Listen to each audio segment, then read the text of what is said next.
구독, 좋아요, 알람 설정.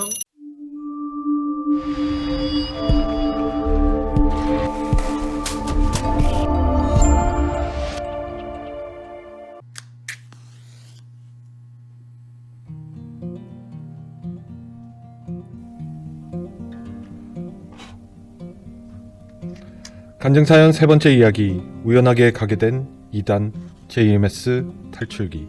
데이빗. 챕터 3. 흰 양복의 카리스마. 눈물 흘리며 환호하는 이들. 안녕하십니까. 간증TV의 데이빗입니다. 세 번째 마당으로 다시 돌아왔습니다. 지난번 시간이 즐거운 데이트를 하고 집에 돌아오고 나서 갑자기 만나자고 먼저 연락이 온 것에 대해 즐거워하며 그날을 기다렸다는 것까지 말씀드렸습니다. 사실 첫 만남에서 무언가 혼란스러움을 느낀 것이 사실이었습니다. 믿음이 신실한 여자인 것 같은데 계속 무언가 저에게 메시지를 주려는 모습이 무언가 목적이 있는 게 아닌가에 대한 그 의구심을 들게 했던 것도 사실입니다. 그러나 저는 그때 당시 젊은 시기에 혈기왕성한 저로서는 어떻게든 이제 교제를 하려고 싶은 욕심이 있었기 때문에 다른 의심 같은 것은 이제 하지 않고 제 마음에서 거부하려고 했던 것 같습니다. 부정하려고 했던 것 같고요. 하여튼 그때 만남 후에 갑자기 연락이 이제 오게 됐고 먼저 만나자고 잠실에서 갑자기 만나자고 하니까 저는 막 데이트 코스를 막 마음속에 상상하면서 막 짜면서 설레이며 그날을 기다렸던 것 같습니다. 근데 그날이 왔습니다. 가벼운 발걸음으로 일단 잠실역 지하로 연결된 통로로 나오면 롯데월드로 들어가는 광장이 있었던 것으로 기억합니다. 두근거리는 마음으로 이제 기다렸습니다. 그 넓은 광장에서 갑자기 멀리서 이제 광채가 확 나는 것 같았습니다. 그 단아한 모습으로 검은색 머리에 캐주얼하게 입은 그 청바지, 그리고 그 어떻게 보면 그 날씬한 몸매에 두벅두벅 걸어오는 그 모습에 제가 굉장히 막 두근거렸던 것 같습니다. 어렴풋이 기억이 나는데요. 멀리서도 이렇게 웃으면서 걸어오는 모습을 보면서 몸이 막 얼어붙는 느낌이 들었습니다. 심장박동이 막 빨라지는 것 같았습니다. 저는 겸연쩍게 이제 미소를 지으면서 오랜만이라고 인사를 했습니다. 그리고 그녀는 이제 편안하게 말을 놓으라고 했습니다. 그리고 오빠라고 부르는 말에 심장이 녹는 느낌이 들었습니다. 그리고 저는 잠실에서 왜 만나자고 했나 그 질문을 했습니다. 그리고 롯데월드에 가서 오늘 놀까? 하고 말했습니다. 그런데 그녀는 다시 저에게 사실 갈 데가 있다고 했습니다. 그리고 잠실에서는 조금 더 걸어가야 한다고 했습니다. 가고 싶은 곳은 잠실체육관이었습니다. 잠실역이 아닌 잠실종합운동장역에서 보자고 하면 제가 좀 의아하게 생각할까봐 그 유명한 그 더 번화가인 잠실역에서 이제 만나게 된 거고, 조금 걸으면서 자기가 가고 싶은 곳이 있으니까 걸어가자라고 했습니다. 저는 그때가 겨울이고 야구 경기가 열리는 것도 아니고 그렇다고 그때 당시에는 이제 프로농구도 없던 시절이라 무엇을 보려고 경기장을 가나 하는 생각을 했습니다. 그녀가 가고 싶어하는 곳은 잠실 그 역도 경기장이었습니다. 그래서 물어보니 큰 기독교 행사가 있으니 거기 가보고 싶다고 했습니다. 역시 믿음이 신실한 청년이라 그런 어떤 기독교 행사에도 가는구나 이런 생각을 했었던 것 같습니다. 그때까지는 전혀 못 깨닫고 있었던 거예요. 저는 그녀에게 점수를 따려면 그녀의 이야기대로 이제 행동하는 게 낫겠다 싶어서 그럼 같이 가보자 이렇게 했습니다. 그녀는 너무 기뻐하면서 웃는데 다시 한번 하늘에서 선녀가 내려온 느낌을 받았습니다. 정신이 혼미해지고 있었습니다. 그 연예인보다 더 예쁜 그 웃는 모습에 행복했습니다. 그녀에게 물어보았습니다. 혹시 남자친구는 없냐고 그렇게 물어봤습니다. 그녀는 남자친구가 있다면 오빠를 만나겠냐고 하는데 제가 갑자기 퉁 얻어맞은 것처럼 착각을 일으킬 정도로 기분이 좋았습니다. 속으로는 좀 돼가는 건가? 이런 생각을 했던 것 같습니다. 잠실 역도 경기장으로 이제 가는 동안 이런저런 얘기하면서 더더욱 저는 그녀에게 이제 사적인 감정에 빠져 들어가고 있었습니다. 한참 추운 겨울이었지만 도착하는 동안 추운 줄도 몰랐습니다. 대화를 하느라고. 도착한 잠실 역도 경기장에는 엄청난 사람이 모여 있었습니다. 역도 경기장 안에 그 많은 사람들이 모여서 막 노래를 정말 떼합창을 하고 있는 모습을 보면서 많이 당황했었던 것 같습니다. 거의 꽉 찬 좌석에 젊은 남녀가 모여 있었습니다. 좀 늦게 갔던 걸로 제가 기억이 납니다. 저는 대학생 또래의 사람들이 그렇게 많이 모여 있는 것은 처음 보았습니다. 다 대학생 또래, 저보다 나이가 젊은 사람들이 더 많았던 것 같습니다. 저는 뭐 그때는 대학 졸업하고 전 직장 이제 초년생이었으니까요. 물론 저도 젊은 20대였지만 저는 그녀에게 물어보았습니다. 이 행사는 젊은 청년을 위한 모임이냐고 했습니다. 뭐 대부분 젊으니까. 그런데 그녀는 뭐 그런 거는 특별히 제한 두지 않지만 이 정기적인 행사는 젊은 사람들이 이제 위한 주제가 많고 그 말씀하시는 분이 이제 좋아서 그 젊은 사람들이 많이 모인다고 했습니다. 그런데 주위를 돌아보니까 참석한 여자들이 다 모델같이 이뻤습니다. 깜짝 놀랐습니다. 저는 뭐 전국의 젊은 여자들 중에 이렇게 예쁜 여자들이 어디서 나타나서 여기에 다 모였나 하는 생각까지 했습니다. 그리고 그들이 입은 옷들이 예사롭지 않았습니다. 너무 멋있게 입은 사람도 있고 뭐 한복을 입은 그 젊은 나이에 한복을 입은 여자도 많이 보였습니다. 참 독특했습니다. 그리고 뭐 이상한 뭐 뿅치마 같은 거, 막 짧은 미니스커트 막 이런 거 입은 사람도 있고 좀 하여튼 여자들의 옷차림이 물론 저를 이렇게 데려간 사람은 그녀는 평범한 그냥 옷을 입었지만 진짜 튀는 복장의 옷을 입은 사람들이 좀 많았습니다. 그리고 굉장히 무대복 같은 거 이런 거 입은 사람도 있고 뭐 드레스 같은 거 입고 있는 이게 도대체 뭐지, 이게 분위기가 뭐지, 막 이런 생각을 좀 했던 것 같습니다. 하여튼 어느 여자든 안 예쁜 여자들이 없었습니다.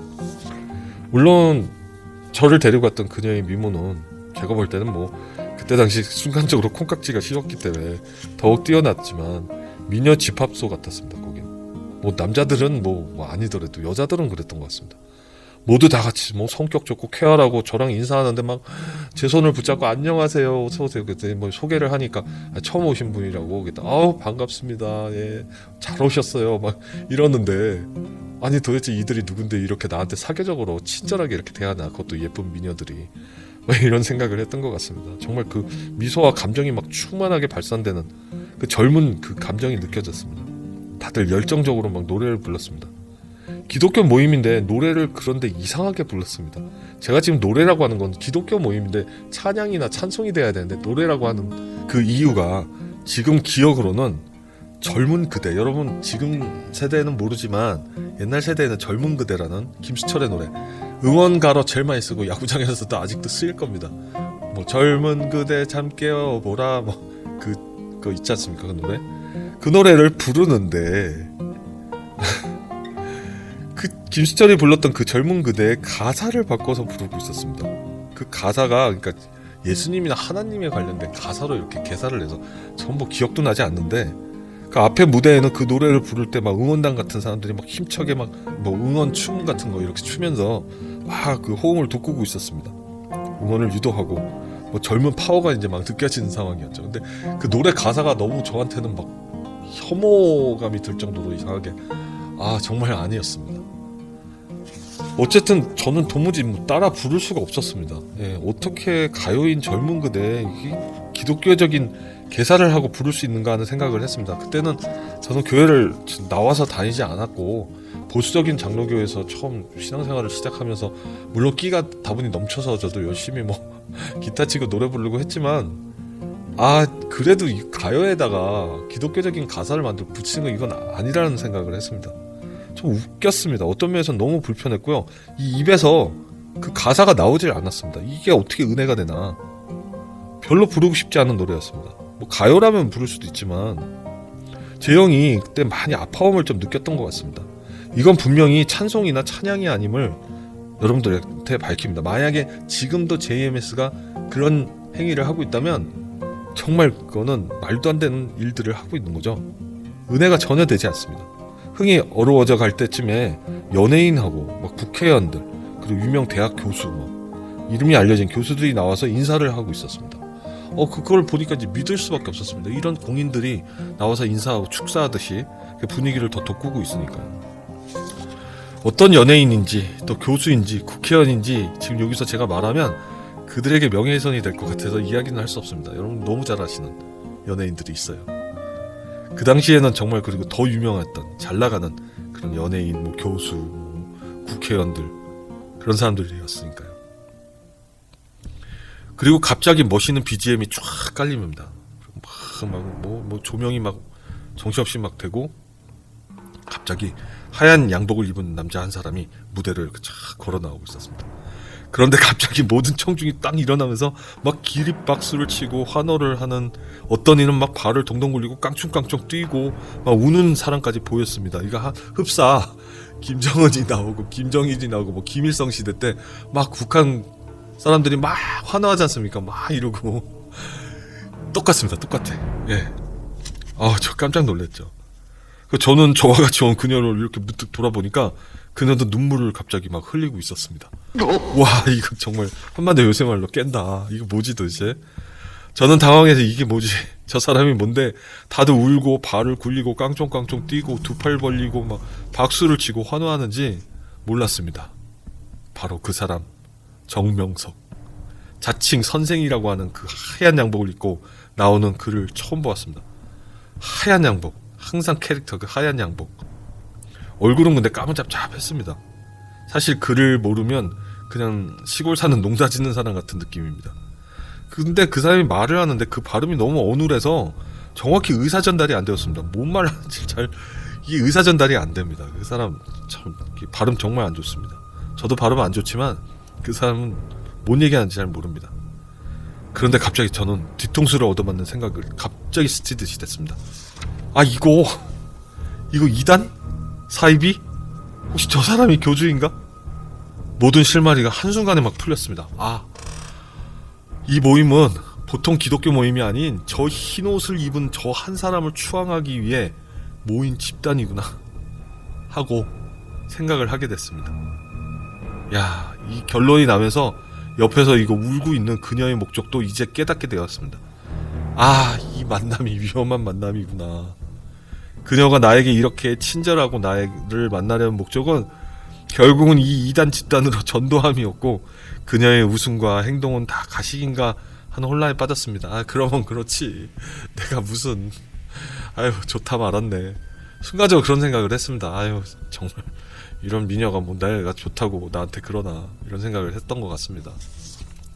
저는 막 썩소를 보낼 수밖에 없었습니다. 그녀가 저를 쳐다볼 때는 이렇게 썩은 미소를 막 흘리면서 이 상황을 어떻게 극복해야 되나 막 그랬던 것 같습니다. 그 정명석이 뭐라고 말하는지는 뭐 귀에 들어오지도 않았습니다. 그저 주위 사람들의 표정만 살폈습니다. 뭐 여자들 표정, 남자들의 표정. 여자들의 표정이 더 감정이 막 치우쳐져 있으니까 그 표정 보는 게 너무 웃기고 재밌었습니다. 좀 당황스럽기도 하고요. 그래서 이제 그런 것들을 보는 게 지금의 사태를 심각함을 파악하는 집중을 하게 이제 만들었던 것 같습니다. 그 정명석의 말은 전혀 들어오지도 않고요. 그러나 어딘가 모르게 정명석의 모습에는 이 설명할 수 없는 막 카리스마 같은 게 있었습니다. 그 연출이긴 한데 뭔가 이런 카리스마 같은 게 말의 어눌함은 있었지만 연출 자체가 하나님을 사랑하는 하나님을 사랑하는 그 사람으로 포장을 하고 있었습니다. 그도 처음에는 열심히 성경을 읽다가 갑자기 해석이 잘못돼서 그렇게 된 사람일지라도 어쩌면 이단들의 이제 특징이 아닌가 그게 그런 생각이 들었습니다. 역시 사람을 모으는 데는 뭔가 재주가 있구나. 그렇지 이런 생각을 하게 됐던 것 같습니다. 그리고 그의 행동 하나하나에 이제 반응하는 이들이 이제 환호를 할 때 그 분위기는 정말 묘한 기분마저 들었습니다. 저같이 마음에 이 단단한 이단의 거부가 있는 사람도 정말 저 사람이 무언가 진리가 있는 것은 아닌가? 순간적으로 이제 그런 착각을 들 정도로 이벤트 연출을 너무 잘했습니다. 참 그 스태프들이 굉장히 능력자들인 것 같습니다. 결국 이제 행사가 끝났습니다. 저는 그녀와 이제 좀 더 시간을 함께 하고 싶어서 대화도 하고 싶고 이 상황을 어떻게 해야 되나 싶어서 그녀가 사는 곳이 이제 부천이니까 잠실에서 부천까지 이제 일부러 데려다 주면서 2호선을 타고 다시 그 어디냐 그 구로역인가요? 이제 거기로 가면 이제 1호선 갈아타고 그 다시 부천으로 가지 않습니까? 그래서 1호선을 갈아타고 이제 부천까지 가면서 이 얘기 저 얘기를 했습니다. 그러면서 아까 있었던 그 멍한 그 당시의 상황을 이제 설명하고 이야기를 나눴습니다. 혼란스러웠지만 그녀가 이제 섭섭해할까봐 이제 좋은 시간이었다라고 했습니다. 좀 배려하는 느낌이었죠. 정말 속으로는 뭐 웃겨 죽는 줄 알았지만 저는 단지 그녀를 그곳에서 이제 빠져나오게 해서 제 여자친구로 만들면 어떨까 하는 결심을 순간적으로 하게 됐습니다. 그녀를 이런 말도 안 되는 집단에서 구출해내야겠다. 그러려면 그곳의 실체를 좀 더 알아야 되겠다. 어쩔 수 없이 그녀가 원하는 대로 내가 따라가야 되겠다 하는 수밖에 없었습니다. 그녀가 이제 전철에서 내리면서 혹시 다음 주부터 오빠 우리 교회 나올래요? 했습니다.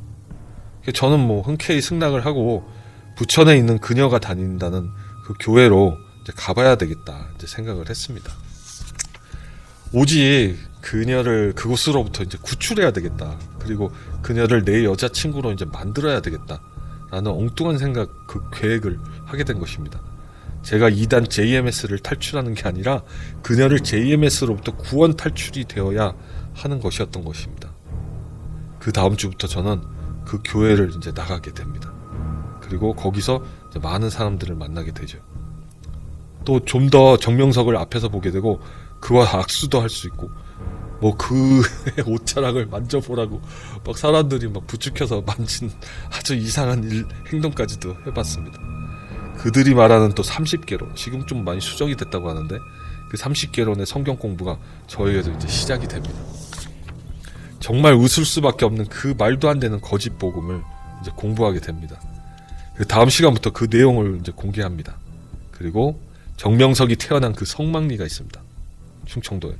그곳에 가서 노역까지 한 그런 이야기.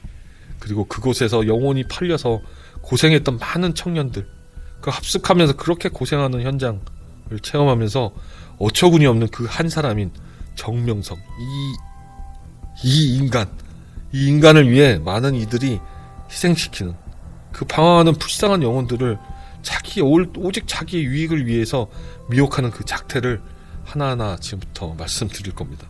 다음 시간부터. 하여튼 기대해 주셔도 좋습니다. 다음 시간으로 오겠습니다. 여러분 감사합니다.